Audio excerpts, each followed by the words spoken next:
ఇస్తారండి యూట్యూబర్ రండి యూట్యూబర్ గారు దీంట్లో కనబడదు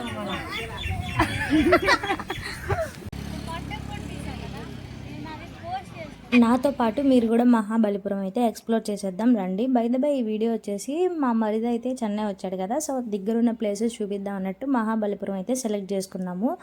అసలు చెన్నైలో ఫెబ్లోని ఎండ ఉంది, జూన్లో ఎలా ఉంటుందో అలా ఉంది. అసలు మేమైతే లిటరలీ నడవలేకపోయాం. ఆ బీచ్ దగ్గర నుంచి ఈ టెంపుల్కి అయితే 1-2 కిలోమీటర్స్ దాకా ఉంటుంది వాకబుల్ డిస్టెన్స్.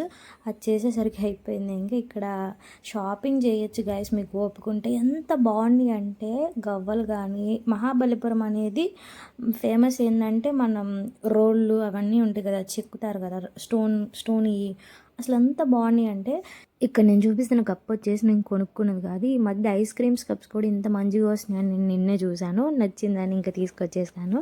అండ్ మీకు కనుక మా బ్లాగ్స్ నచ్చినట్టయితే ప్లీజ్ తప్పకుండా లైక్ చేసి సబ్స్క్రైబ్ చేసుకొని సపోర్ట్ చేయండి. మరి కొన్ని మంచి వీడియోస్ అయితే మీ ముందుకు వచ్చేస్తాను. Thank you for watching guys.